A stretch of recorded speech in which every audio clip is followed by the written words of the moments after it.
والمنكر والبغي يعظكم لعلكم تذكرون.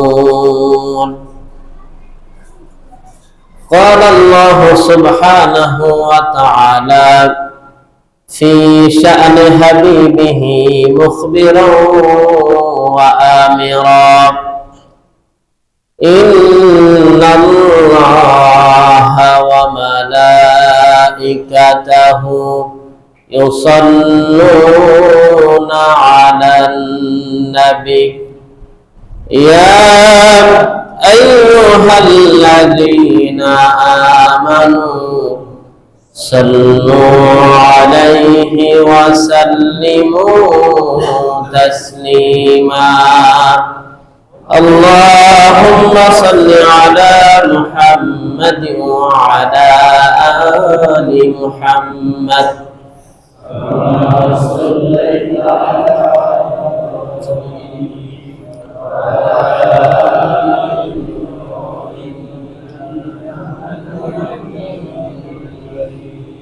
اللهم بارك على محمد وعلى آل محمد كما باركت على إبراهيم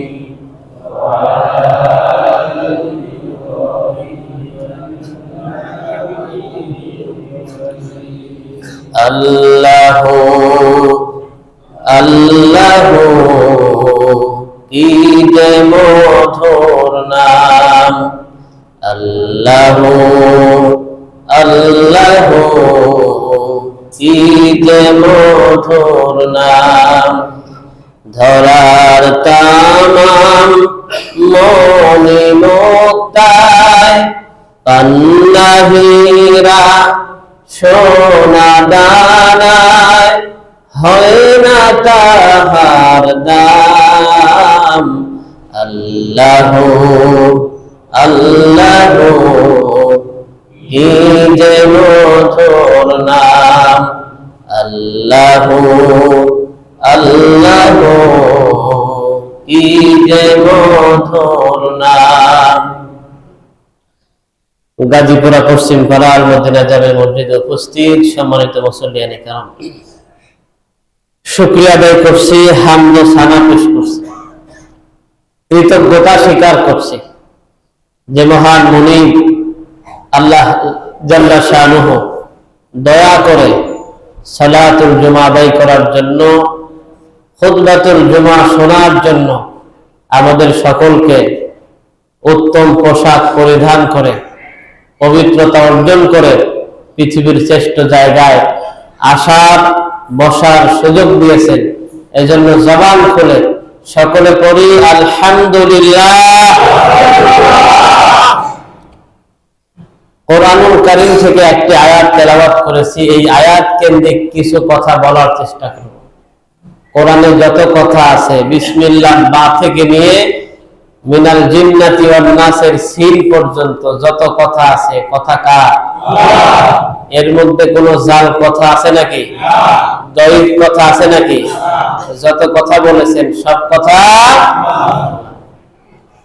কোন মানুষ যদি বলে আমি কোরআনের একটি সব আয়াত মানবো, একটি মানবো না, মুসলিম না কাফের? কাফের। যদি বলে তাও না, আমি একটা শব্দ মানবো না, মুসলিম না কাফের? কাফের। কারণ পরিপূর্ণ মুসলিম হতে হলে পুরা কোরআনের উপরে ঈমান আনতে। সূরা নাহল 90 নম্বর আয়াত তেলাওয়াত করেছি, যে আয়াত প্রত্যেক জুমার সানি খুতবায় কি করা হয়? বলা হয়।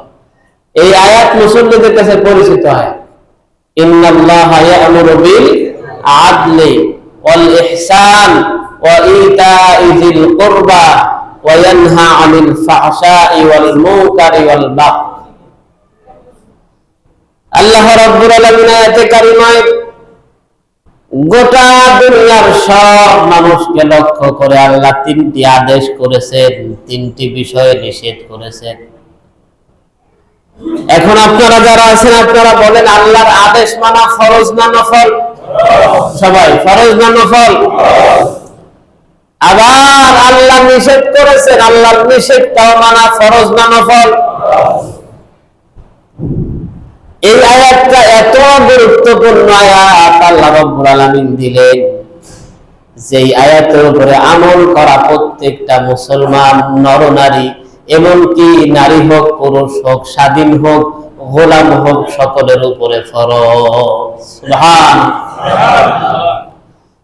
আল্লাহ রাব্বুল আলামিন আয়াতে বললেন, গোলামেরা ইন্নাল্লাহ নিশ্চয়ই আল্লাহ ইয়ামুরু তোমাদেরকে নির্দেশ দিচ্ছেন বিল আদলি আদল করার, কি করার? আদল। ওয়াল ইহসান ইহসান করার, ওয়া ইতাইযিল কুরবা আর আল্লাহ আদেশ দিচ্ছেন আত্মীয় স্বজন যারা আছে এদেরকে এদের হক আদায় করা, এদেরকে দান খয়রাত করা। তাহলে আয়াতে আদেশ কয়টা? কথা বল, কয়টা? এক নম্বর আদল, এক নম্বর কি? দুই নম্বর ইহসান, দুই নম্বর ইহসান, তিন নম্বর আত্মীয় স্বজনের হক আদায়, আত্মীয় স্বজনের। তাহলে আদেশ কয়টা? এক, দুই, তিন, আত্মীয় স্বজনের। ওয়ায়ানহা এরপরে আল্লাহ নিষেধ করতেছেন আনিল ফাহশা ওয়াল মুনকার ওয়াল বাগয়, নিষেধ করেছেন আনিল ফাহশা সকল প্রকার অশ্লীল কথাবার্তা কর্ম সব কিছু গোলাম তোমাদের জন্য নিষেধ। কথা কার? ওয়াল ফাহশা ওয়াল মুনকার এরপরে যত প্রকার অসৎ কর্ম আছে, খারাপ কাজ আছে, সব কাজের ব্যাপারে আল্লাহ নিষেধ করেছেন। এরপরে শেষে গিয়া বলেছেন ওয়াল বাগয় সকল প্রকার সীমা লঙ্ঘন করাকে আল্লাহ নিষেধ করে দিয়েছে। আদেশ তিনটা, আদল, ইহসান, আত্মীয় স্বজনের হক। নিষেধ তিনটা, ফাহশা, মুনকার, বাগয়। অশ্লীলতা, খারাপ কাজ, সীমা লঙ্ঘন, তিনটা নিষেধ, তিনটা আদেশ। সবগুলোই এই ছয়টাই হুকুম কার? আমরা ছয়টার থেকে একটা বিষয়ে বলবো। কয়টা বিষয়ে? একটা, যেটা প্রত্যেক মুসলমানকে জানতে হবে, বুঝতে হবে, আমল। সব মানুষের উপরে আল্লাহ আদল করা ফরজ করেছেন। ইন্নাল্লাহা ইয়া'মুরু বিল আদল, আল্লাহ বলেছেন ও গোলাম তোমার আল্লাহ তোমাদের উপরে আদল করাকে ফরজ করে দিয়েছেন। এরপর আল্লাহ বলেছেন ওয়াল ইহসান, তুমি যদি সম্ভব হয় ইহসান করবা, না পারলে আদল করবা। আদলের নিচে হলো জুলুম, গোলাম কখনো জুলুম করতে পারবা। তোমার প্রথম দায়িত্ব ইহসান করা। তুমি যদি পারো, সক্ষম হও, ইহসান করো, না পারলে আদল করো, কিন্তু খবরদার জুলুম করো না। তাহলে আদল বুঝতে হলে আরো দুটো শব্দ জানতে হবে, ইহসান এবং জুলুম। ইহসান এবং জুলুম। আদলের বাংলা হলো জুলমের বিপরীত হলো আদল। জুলুমের বিপরীত কি? জুলুমের বিপরীত ইনসাফ, জুলুমের বিপরীত বৈষম্যহীন, জুলুমের বিপরীত হলো আপনার মানুষের যার যা অধিকার তা না দেয়। সুতরাং আদল এক কথা, জুলুমের বিপরীতে হলো আদল, আর আদলের বিপরীতে কি? আদলের বাংলা অর্থ হলো ইনসাফ করা। কি করা? ইনসাফ করা। তো আল্লাহ বলছেন ইন্নাল্লাহা ইয়া'মুরু বিল আদল, আল্লাহ বলছেন গোলাম তুমি ইনসাফ করো, ওয়াল ইহসান তুমি ইহসান করো। এখন আদল, ইহসান, জুলুম তিনটা শব্দ আমরা বুঝে আসে। আদল মানে হলো সমান সমান, আদল মানে কি? ইনসাফ, ইহসান মানে হলো সমানের চাইতে একটু বেশি, জুলুম মানে হলো সমানের চাইতে কম। যেমন স্বাভাবিকভাবে বুঝেন, আপনি গাজীপুরা থেকে কলেজ গেট যাবেন, একজন আপনি যদি কলেজ গেট না আপনি এরশাদনগর যাবেন, রিক্সা ভাড়া কত? কয় টাকা? 10 টাকা। সকালবেলা আপনি বাড়ি থেকে বের হয়েছেন, বাস স্ট্যান্ড যাওয়ার পরে রিক্সা পেয়ে গেলেন, রিক্সায় আপনি উঠলেন, ওঠার পর এরশাদ নগরে গিয়ে যখন নামায়া দিল, নামায়া দেওয়ার পর পকেট থেকে 10 টাকা বের করে দিয়ে দিলেন, আপনি তার ভাড়া হলো 10 টাকা, 10 টাকাই দিয়েছেন, এটা হলো আদল। এটা কি? কারণ সে যা পায় আপনি কি করেছেন? তাই দিয়েছেন। আবার আপনি মনে মনে চিন্তা করলেন, এত সকালবেলা কোন রিক্সাওয়ালা তো বের হয় না, এই লোকটা বের হয়েছে, আমাকে আবার কষ্ট করে নিয়ে এসেছে, শুধু 10 টাকা কেন, আরো 5 টাকা বাড়ায় দিই। 10 টাকার সাথে আর 5 টাকা যোগ করে বললেন, ভাই এত সকালবেলা কষ্ট করে নিয়ে এসেছো, আরো 5 টাকা রাখো। তাহলে 10 টাকার জায়গায় 5 টাকা বেশি দেওয়া, এটা হলো ইহসান। এটা কি?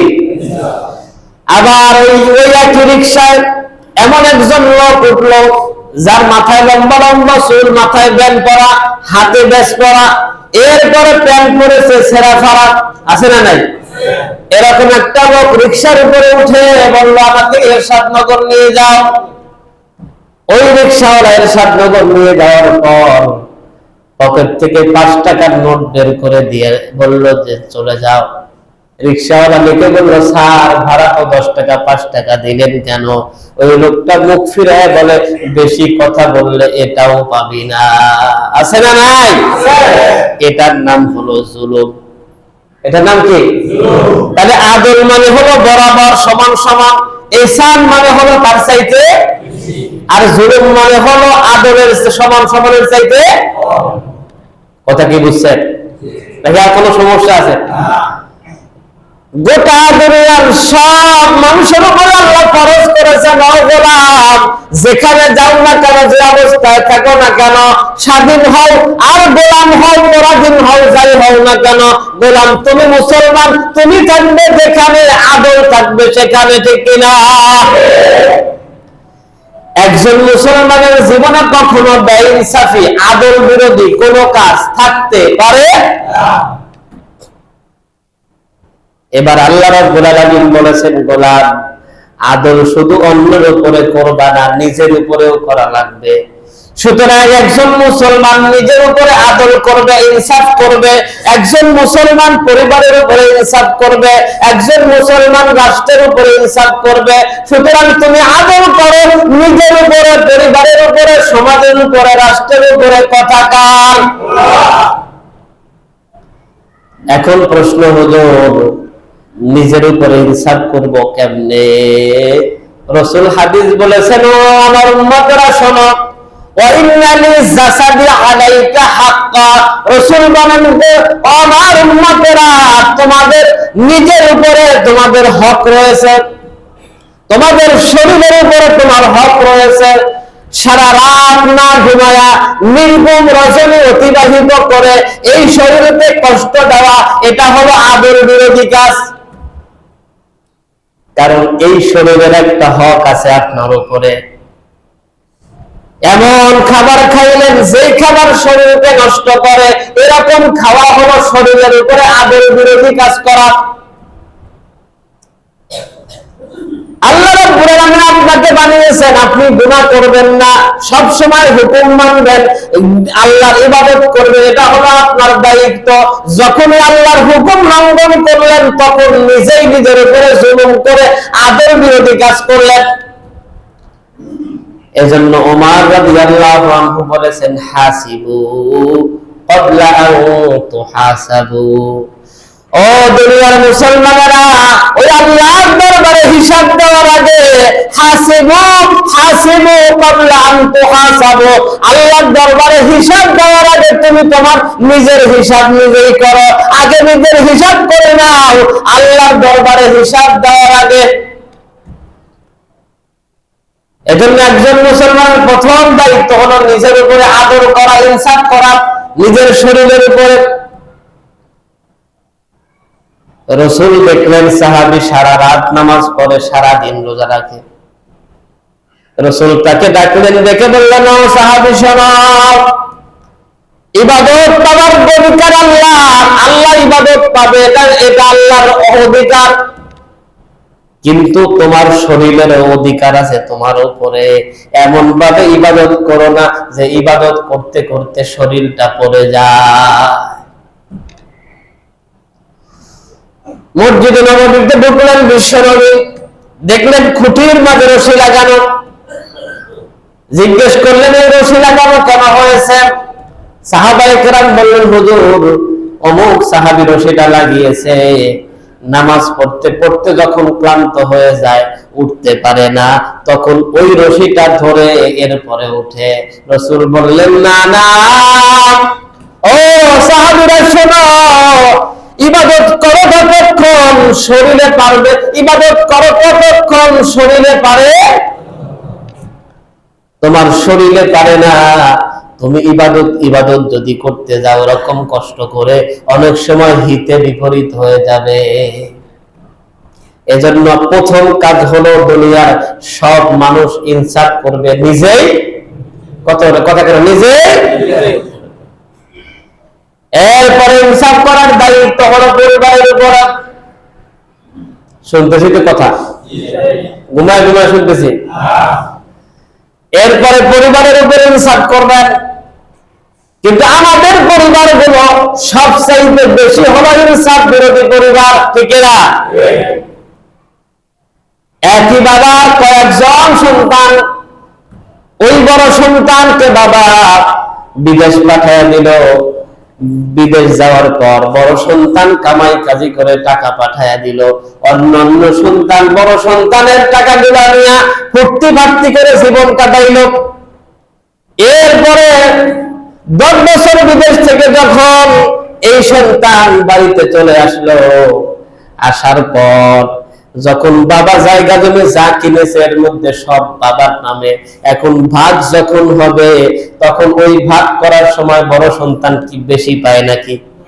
পায়। অথচ কামাই করেছে কে? যেই ছেলেটা কামাই করলো, যার সংসার বিসর্জন দিল, এরকম করে সংসার যিনি সাজায়া দিল, এই গার্ডিয়ান হিসাবে বাবার উচিত ছিল ছেলের জন্য কিছু করার, কিন্তু ছেলের জন্য কিছু করলো না। বাবাকে প্রশ্ন করলে বলে, আমার তো সব ছেলেই সমান, ঠিক না? ও বাবা, তোমার সব ছেলে যদি সমান হয়, ওই বড় ছেলেটা যে বিদেশ খেটে মরে, অন্যগুলারে পাঠাও না, ঠিক না? এরকম করে পরিবারগুলো আজকে ইনসাফের চাইতে ইনসাফ বিরোধী হয়ে গেছে, ঠিক কিনা? ভুলেছি আদল, ভুলেছি ইহসান, কি করে পাবো খোদারি রহমত, সবারই কিসমত ঢেকেছে আধার, ভরে গেছে পাপে নেমেছে জুলমাত, ঠিক না? আমাদের পরিবার, সমাজ, রাষ্ট্রে যদি ইনসাফ থাকতো, এই দেশে অশান্তি থাকতো না, কথা বলেন ঠিক না? আসেন, শুধু তাই না, নতুন বিবাহ করিয়েছে ছেলেকে, আবার ওই গার্ডিয়ান অন্য জায়গায় মেয়েকে বিবাহ দিয়েছে। এই ছেলের বউ অসুস্থ হওয়ার পর বাবা ওই ছেলে যখন বৌমাকে নিয়ে হাসপাতালে যায়, বাবা জিজ্ঞেস করে কই যাও? ছেলে বলে, আব্বা আপনার বৌমার শরীর খারাপ, একটু হাসপাতালে যাই। তখন বাবা বলে, এত হাসপাতালে যাওয়া লাগে নাকি? আল্লাহর উপরে তাওয়াক্কুল করো, একটু আল্লাহর উপরে ভরসা করো। ওই একই বাবা মেয়ে যখন মেয়ের বাড়ি থেকে ফোন দেয়, বাবা আমার তোমার জামাই তো আমাকে অনেকদিন ধরে অসুখ, আমারে ডাক্তারের কাছে নিয়ে যায় না। বাবা বলে, ফোনটা জামাইয়ের কাছে দে। জামাইয়ের ফোন দিয়া বলে, কি জামাই মিয়া, আমার মেয়েকে আমি এত আদর যত্ন করে লালন পালন করে তোমার কাছে দিলাম, মেয়ে অসুস্থ, ডাক্তারের কাছে নাও না কেন? মেয়ের জামাই বলে, আব্বা হাতটা একটু খাটো, মার সামনে বেতন পাইলে নিয়ে যাব। বাবা হুমকি দিয়ে বলে, শোনো, আমার মেয়ের কিছু হলে কিন্তু তোমার খবর আছে, ঠিক না? নিজের ব্যাপার মেয়ের ব্যাপারে জামাই হুমকি দেয়। আর ওই একই বাবা যখন তার তার পুত্রবধূ তার বউমারা যখন ছেলে ডাক্তারের কাছে নিয়ে যায়, তখন আল্লাহ ভরসা তাওয়াক্কুলের নসিহত করে। তার মানে আপনি গার্ডিয়ান, আপনি বাবা, আপনি বৈষম্যকারী, আপনি ইনসাফ করতে পারেন নাই, ঠিক কিনা? আবার ওই একই গার্ডিয়ান স্টলে যায় বলে, আমার ছেলেটা এমন খারাপ হয়ে গেল, বিয়ের পরে বউ যা কয় তাই শুনে, আমাদের কথা শুনে না। আবার আমার মেয়ের জামাই এত ভালো, মেয়ের জামাইটা এত সুন্দর পাইছি, আমার মেয়ে যা কয় তাই শুনে। তার মানে ছেলে, মেয়ের জামাই আর ছেলে ইকুয়াল টু সমান। কথা বলেন ঠিক কিনা?